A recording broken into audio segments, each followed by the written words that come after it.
не үшін келдің дүнияға? Гүзел Қырым топрағыңда еждадыңның қаны бар. Әрбір терек япрағында миллетіңнің жаны бар. Керек олса фортунадай атыл дұшман үстіне. Көстер ona асырларнен топланған бар күчіңні. Енмегенже омыр білля көреш кене векене.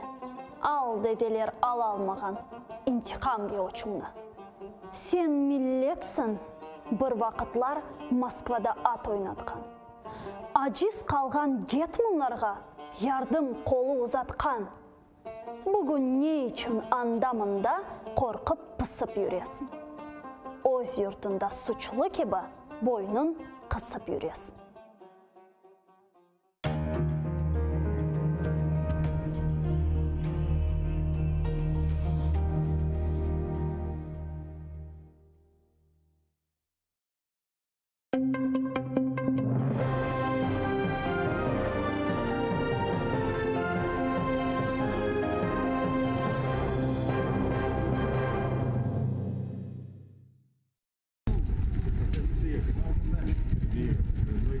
Байденге Даветнаме, Русия тежавузы ве Украина ичун силя. Бумебзуларны Америка Бірлешкен Девлетлерінің Девлет Кятибы Энтони Блинкен Украинаға келген вақыт музакиретті. Онен берабер муавины Виктория Нуланд такелді. Украина тышышлерін азиры Дмитро Кулеба или Курушкенлері вақыт Русия тежавузы девам еткені вақыт Украинаға ве Девлетнің мұстақылығыне қол тұтачақларына білдірмек ичун келгенлеріні қайдеттілер. Америка әйеті Русия еле жеңктейлі қолған Украина арбилеріні аңды. Бұнен берабер Украинаның мудафа қабилетіне қол тұтмаға ишандырдылар. Девлет Кятибы Блинкен Украина тежавузжы Русияге жевап бергенінден айретте қалған. Президент Зеленский или Курушкені вақыт Американың Украинаға низбетен позициясы деңішмез деді.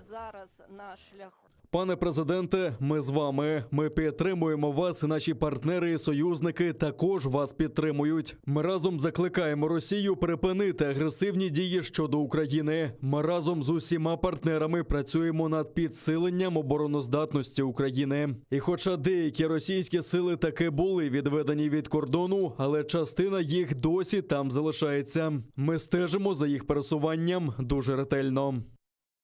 Курушевде девлетлер араңлашмалары да музакир етілді. Президент Зеленский азақ ве қара деңізінің кележекті умми мудафа етілмесі аққанда тариф етті. Ләкин детальлеріні ачықламады. АБДге Украинаға қол тұтқаны үшін минидарлық білдіріп, Киевге Америка президенті Джо Байденна Украина мұстақылығының 30-й жылығы қайд етілмесіне давет етті. Я хочу подякувати двопартійній підтримці Сполучених Штатів Америки. Дійсно, це відбувається і збільшується військова підтримка, збільшується фінансова підтримка. Окремо ми проговорили про формат підтримки фундаментальний. Ми говорили про питання альянсу і питання ймовірної двосторонньої, дуже серйозної угоди, але це питання майбутнього. Зараз дуже рано говорити про деталі.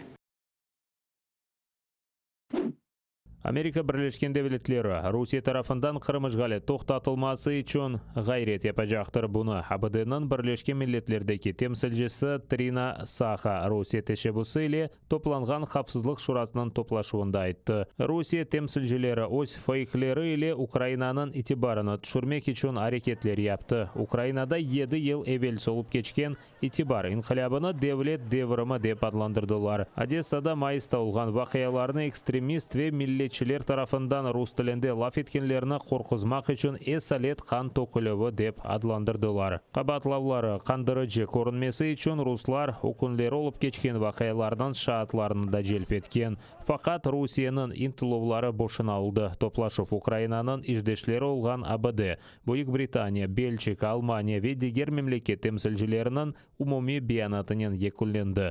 Олар өз ачықлаған биянатында Украина сыңырларында Русия арбилері сайысы арттырылмасыны тоқтатмаға ве işgal етілген Қырым ве Донбастан дефолмаға чағырдылар.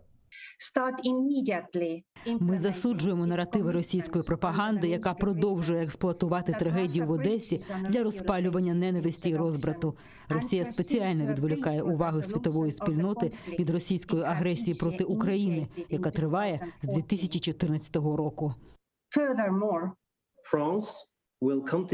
Франція шкодує, що Російська Федерація намагається відволікти увагу світового співтовариства організацією цього засідання. Ми не підтримуємо риторику організаторів засідання. Причина, чому ми беремо участь в цьому засіданні, щоб висловити підтримку суверенітету і територіальній цілісності України в межах її міжнародно визнаних кордонів. Закликаємо Російську Федерацію припинити провокації і деескалювати ситуацію. Закликаємо припинити всі порушення прав людини в Криму. and to restoring Ukrainian sovereignty. and calling on Russia to immediately cease its evolving Росія надалі зловживає використанням цього формату, і це є частина дезінформаційної кампанії Росії щодо України. Підтримка США, суверенітету і територіальної цілісності України ніколи не ослабне. Ми високо цінуємо ту стриманість, яку Україна продемонструвала на тлі агресії Росії. Ми не припинимо зусиль, щоб покласти край жорстокій окупації Криму. Захоплення півострова в 2014 році є порушенням міжнародного права. Це підірвало загальні принципи, які об'єднують такі організації, як ООН. Агресія Росії на сході України залишається найбільшою загрозою європейській безпеці. Сполучені Штати разом з партнерами і союзниками закликають Росію негайно припинити свої військові, економічні, дипломатичні і дезінформаційні зусилля по дестабілізації України.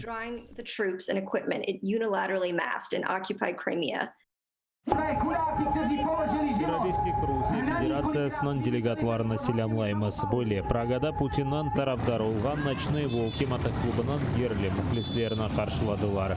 Русияве коммунистик тимсаллерінен олған байкерлер советлер заманында популяр олған женг труппілеріне яңғыратып Қызыл Орду аскері мемориалы тарафына yol алған. Андай селарны Прага сакинлері Чехия, Европа бірлігі вен НАТО байрақларынан қаршылады. Мемориал янында есе Русия диктаторы Путиннан фигурасына алтын унитазға отырттылар. Бұнен берабер Қызыл Орду бізні ГУЛАГқа алып барды плакатын ачтылар. Бұндан соң Чехиядаки ночные волки темсілжілері дефолмаға мәжбүр олды. Акция iştirakçileri Русия тарафдары олған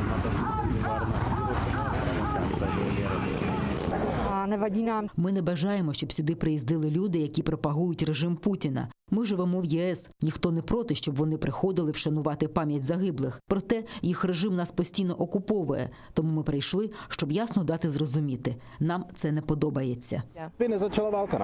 Якби не війна в Україні, якби Путін не вдерся в чужі країни та не нав'язував свою політику, я би сидів спокійно вдома і не переймався б через це. Але коли тиснуть на мене і мою країну, я змушений реагувати.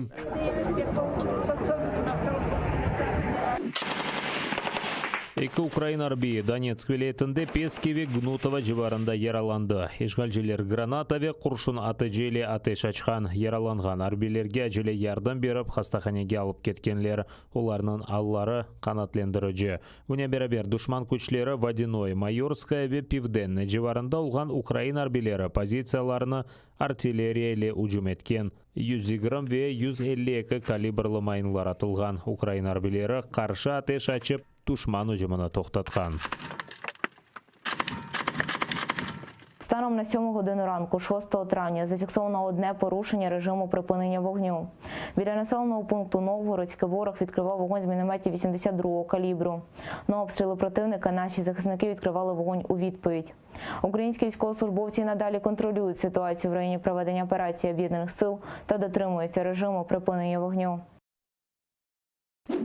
Украинада кечкен күн девамында 6 биңден зияды COVID-19 хастасы белгіленген, 14 биң коронавирус хастасы түзелген, 374 кіші хасталық ағырлашмасы нәтижесінде вефат еткен. Яңы хасталарының ең чоқ сайысы Донецк, Харьков, Днепропетровск, Ровно вилаятлері ве Киев шерінде. Ярын майысының едісінден Запорожье ве Полтава вилаятлері қырмызы зонадан чықа. Тек Сумы вилаяты қырмызы зонада қалажақтыр.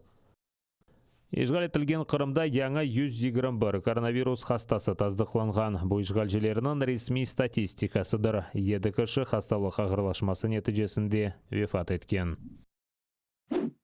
Эверестте коронавирус тарқалмасы қайд етілген. Гималайнан Құртарыжы ассоциациясының мәліметіне көре 17 альпинистте COVID-19 хасталығы таздықланған. Ләкин Непал хакимияты бұл мәліметні рет ете. Мемлекет келерлерінің чоқысына туристлер кетіре. Оның үшін хакимиет Эверест сеферлері тоқтатылмамасы үшін эпидемия масштабыны эксілте. COVID-19 хасталығы ведақ хасталығының симптомлары ошай. Лагерь хастаханелерінде есе коронавирус тестлеріне кечіріп оламай екенлер. Канадада балаларны коронавирусқа қаршы Pfizer препараты или вакцинация yapmaға рұқсет берділер. Мемлекетнің сағлық назерлігі бөле қарарны препаратның 3-ші сынав басамағы кешірілген сон қабыл етті. Назерлікте қайдеткенлеріне көре вакцина 12-ден 15 яшына қадар балалар үшін телюкесіз ве эффектив. Канадада пандемия башлағанынан берлі 1,200,000 коронавирус хастасы таздықланды. Хасталарынан 120 19 яшына қадар олғанлардыр. Це було більш ефективно і справді зробило це пріоритетом, оскільки ми хочемо ввести цю вакцину дітям на наступний навчальний рік. В цьому процесі немає поспіху. Це просто стало нашим пріоритетом. Сербия COVID-19 хасталығына қаршы ашылама яптырған ватандашларына пара төлейджек. Более шекілді акимет вакцинацияны тезлештірменге істей. Бұны Сербияның президенті Александр Вучич айтты. Бұл акция черчевесінде майысының сонына қадар вакцинаның ең азындан бір дозасын алған инсан 3000 динар, яғни $30 ала біле.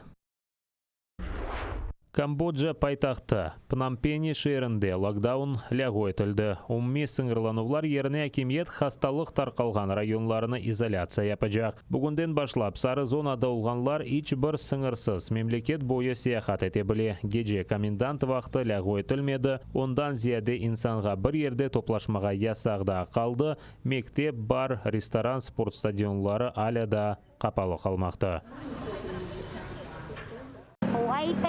Для мене життя в локдаун було дуже важким. Мені не вистачало їжі, щоб нагодувати дітей. А зараз все відкрилося і можна щось продати, щоб годувати сім'ю. Иәлінің %60 ашламадан кечкен Сейшел адаларының акимиеті карантин сыңырларını қоветлештіре. Мемлекетте шымды биңден зияде хаста бар. Учте бірі вакцинацияның 2 дозасыны алып етіштірген. Мемлекетте вакцинация январь айында Чинде япылған Синофарм ашламасы ile башлатылған еді. Çok sefer kullanıla bilgen Starship kainat gemisi ilk sefer muvaffaqiyat ile qo'ndi. O SpaceX şirketining Texasdagi poligonundan havoga ko'tarildi. 10 kilometr yukseklikka ko'tarilib, motorini so'ndirib, aerodinamik chanalarni ishga tushirdi. Natijada start maydonina qo'nib oldi. Geminin uchishi 6,5 daqiqa devam etdi. Starship bundan evvel uchqanidan so'ng patlagan gemilarning programmasini bejerdi. Starship orbitaga Ay ve Marsga inson ve yuklarni chiqarilmasi uchun kullanılacak. Kainat gemisi 100 insonni sig'dira biladi. SpaceX kompaniyaning ta'sischisi Elon Musk o'z Twitter sahifasida yozganiga ko'ra, gemi shtat rejimida qo'ndi. And we have ignition. Starship heading back to the landing zone.